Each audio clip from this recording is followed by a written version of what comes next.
So now that you're here and you have your settings frame done and you have your settings scripted and everything like that, now we can move on to our credits menu. And our credits menu is going to be very similar to scripting the settings menu, except for the fact that, well, it's credits menu.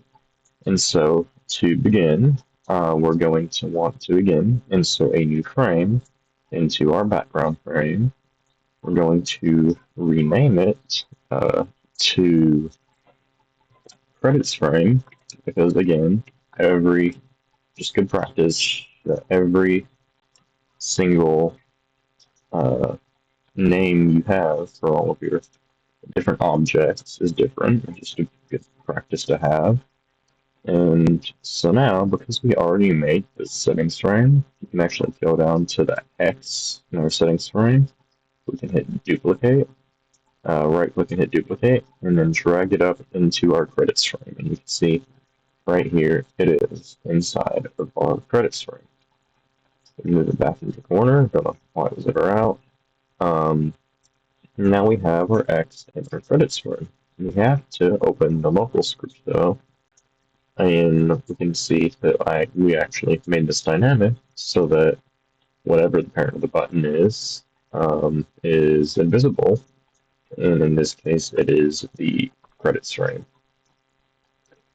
So now we have our X, which is the same X we have in our settings frame, but now we actually have to make, well, our credits. So to do that, we're going to click on the little plus sign besides the credits frame and insert a new text label. Now, text labels are simply used to display different text in Roblox Studio. That's really all they do.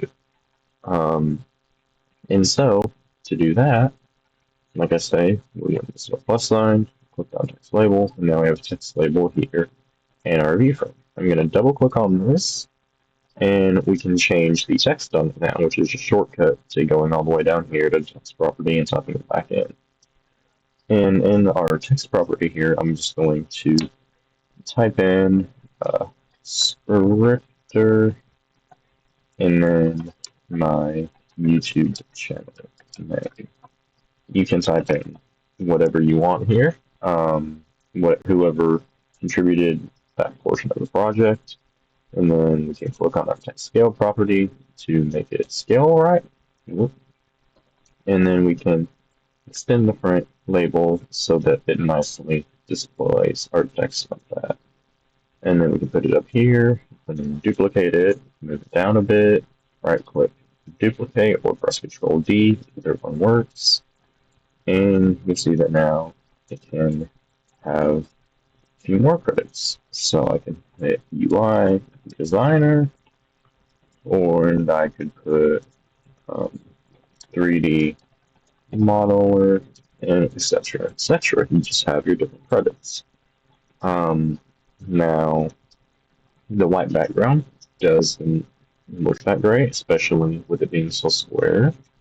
So I'm going to click the little plus sign next to our text label here. I'm going to get a UI corner and insert a UI corner that just rounds our UI as we learned last time. And then I'm going to hit Control D and Control D to duplicate two more of them, and then drag them into, well, not the settings frame, into our other text labels. And so now we have three text labels, each displaying a different portion of the game that a different person's worked on. And so now we can choose the background color. Again, there's a color selector up here. I don't know, I believe you guys can see it. Just change it to a good contrasting color, and then we can go down here to our text color tree property, and we'll just make it white, which is a value of 225, 225, 225, and then we'll make the background just a tad bit darker so that it contrasts well, and then 80 for your background color, and 80 for your background color. And then we'll go to your text color and put in text color 225, and then go to our next text label and text color 225. So that now we have a nice much higher contrast settings frame, or credits frame, excuse me. So now, if we go to the visible property of our settings frame and uncheck it, we can see that now we have our full main menu back. So now we can go to the credits button and we can insert a local script. And again, this is going to open the credits menu for our players. And we can write local frame. This is the frame we're going to open. Script.parent.parent. That's the background frame up here in our Explorer. And then we're going to do dot credits button. No, excuse me, credits frame, not credits button. And that is because we're going to our background frame. We're going script.parent.parent.credits frame. So we're going up twice and then back down one to find it. And so then we're going to say script.parent, which is our button, dot mouse button flip, which is a left click. It will connect a function. And for those of you who don't know, this is an autofill on your autofill window that will pop up. And we can say that frame dot visible is equal to true.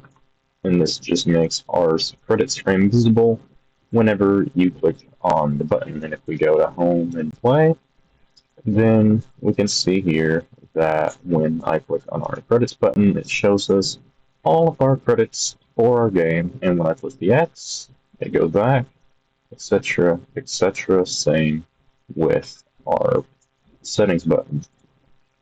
And that is now your credits button, fully working and fully scripted inside of Roblox Studio.